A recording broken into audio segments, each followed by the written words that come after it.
Pois é, meu amigo, sem satélite, ninguém ganha guerra hoje em dia. As duas principais funções de um satélite, que são a coleta das imagens e as comunicações, são absolutamente fundamentais na guerra moderna. Sem satélite próprio, ninguém sabe onde o inimigo está, não consegue falar com a sua própria tropa, nem fazer o seu míssil acertar o alvo. Só que na guerra não adianta usar o satélite do outro. Satélite não se aluga. Ou você é dono ou não é. No caso do Brasil, que só quer se defender, temos que conseguir olhar a partir do espaço, pelo menos para dentro do nosso território. Tirando os grandes foguetes do tipo SpaceX, que lançam sondas espaciais ou mandam robôs para pousar na Lua e Marte, os demais lançadores colocam o satélite em 3 órbitas principais. A mais alta delas é a geoestacionária, exatamente a 35.786 quilômetros acima do nível do mar, na qual o satélite fica parado sempre em cima do mesmo ponto. Servem para transmissão de sinais de televisão, rádio e internet de banda larga. Eles cobrem uma área ampla de até 1/3 do globo de uma só vez. A outra órbita é a heliosíncrona, na qual o satélite sempre passa no mesmo lugar, no mesmo horário, ou aproximadamente 780 km de altitude. Essa é a altitude dessa órbita. Isso permite comparar imagens capturadas em dias, meses ou anos diferentes com muita precisão. É órbita padrão para satélites de observação, meteorologia, espionagem e sensoriamento remoto. É órbita típica para um satélite militar. A terceira é a órbita mais baixa, a 450 km, onde os satélites têm um período orbital entre 90 e 120 minutos, dando mais ou menos 16 voltas por dia. São indicados para sensoriamento remoto, observação da Terra de alta resolução e pesquisa científica, graças ao seu período orbital muito curto, que possibilita a interação da estação da Terra com o satélite em tempo real cada vez que ele passa. O Brasil possui atualmente 13 satélites em órbita, além de mais 3 compartilhados com a Índia, a China e o Japão. Os principais satélites operados pelo Brasil hoje em dia são os seguintes: SCD-1, satélite de coleta de dados, é o satélite de operação há mais tempo no mundo. Foi lançado da Flórida em 1993 por um foguete Pegasus norte-americano.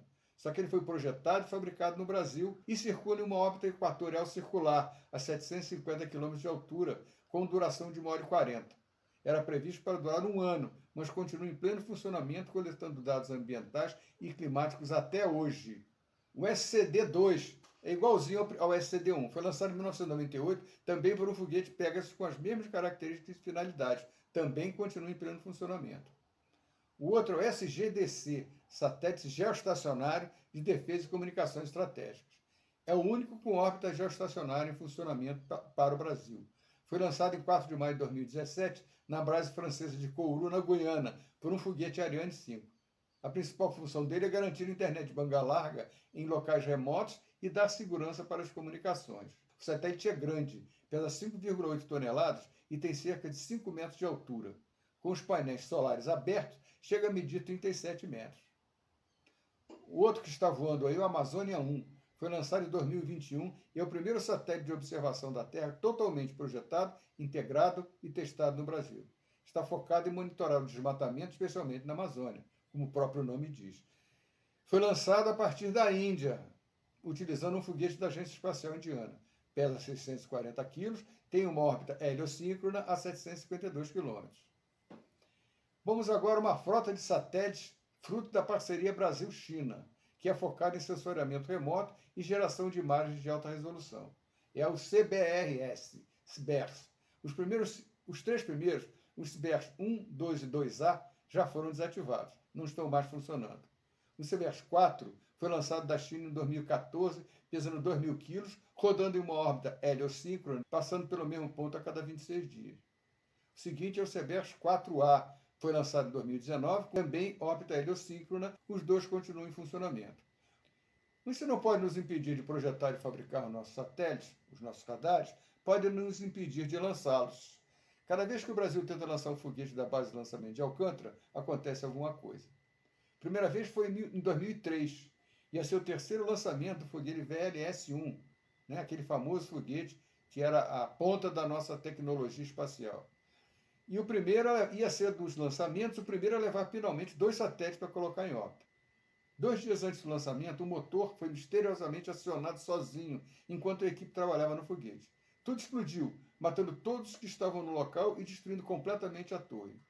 Morreram 21 pessoas ao todo. A torre pegou fogo e desabou. No inquérito, a causa não foi descoberta e não houve explicação para o acionamento inesperado do motor. O que se descobriu na investigação é que agentes da inteligência francesa estavam atuando no Maranhão na época. Muito estranho. A morte dos cientistas e técnicos praticamente encerrou o nosso programa espacial por vários anos. Depois disso veio o lançamento do foguete Hambit Nano, coreano, da empresa Innospace, que ia colocar em órbita alguns satélites nossos, agora, em dezembro de 2025, também a partir de Alcântara. Nada feito. Após uma decolagem normal, o foguete até chegou a passar a primeira camada de nuvens, mas acabou explodindo 30 segundos depois de decolar. A empresa coreana não deu explicações sobre a falha. Disse que foi uma anomalia de voo. O fato é que o nosso espaçoporto maranhense sofre um inexplicável bloqueio. Talvez porque a tecnologia necessária para o lançamento de foguetes inclua a sua dirigibilidade.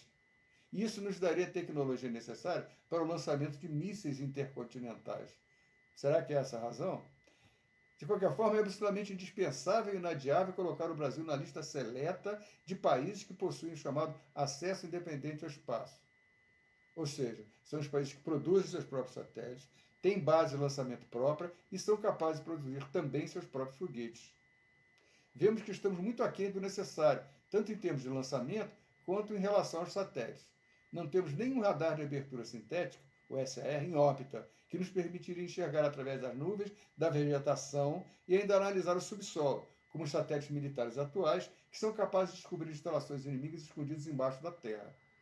Acontece que empresas brasileiras já desenvolveram um tal de RD-350, o único radar de abertura sintética compacto do mundo, pesando apenas 5 kg e capaz de operar simultaneamente nas 3 bandas de frequência mais sofisticadas, conhecidas como C, L e P. Ele está sendo colocado a bordo de drones para realizar pesquisas do subsolo a dezenas de metros de profundidade. Atende à demanda comercial, não a militar. Por que não desenvolver então a versão desse radar para colocar nos satélites pequenos, de órbita baixa, lançados por foguetes mais modestos, conhecidos como os microlançadores? Pois hoje já estamos correndo atrás desses microlançadores. A era dos grandes satélites está chegando ao fim, com a evolução da nanotecnologia. Não há necessidade de satélite enorme para fazer a mesma coisa que um pequenininho podia fazer. No Brasil está em andamento o projeto MLBR, Microlançador Brasileiro, uma iniciativa público-privada financiada em parte pelo governo, que visa desenvolver o primeiro foguete orbital 100% brasileiro. O primeiro deles deverá ser lançado ainda em 2027. Esse nosso MLBR vai poder lançar 40 quilos em órbitas baixas ou 15 quilos em órbitas heliosíncronas, ou seja, pode colocar em órbita os satélites que precisamos, tanto para defesa como para comunicações e pesquisa do solo. Pelo nosso programa de governo, outras bases de lançamento vão ser construídas, além da de Alcântara e da de Barreira do Inferno, todas igualmente próximas da linha do Equador, para oferecermos opções de lançamento comerciais muito mais baratas e sem limitações ideológicas. Acabaremos com a dependência da China, da França ou da Índia para os lançamentos dos nossos satélites, que serão completamente projetados e construídos por nós mesmos, de acordo com as nossas necessidades, inclusive militares. Ainda vamos ganhar dinheiro alugando a base de Alcântara e as outras bases para quem quiser lançar satélite mais barato a partir da linha do Equador. Mas isso tudo só depende de você. Você quer um Brasil livre, independente e soberano? Então vote certo, pense antes de votar, confie no seu julgamento. Acabe com o voto de cabresto. Você não é ovelhinha de ninguém. Vote pelo Brasil. Vote certo. Vote no nosso programa de governo.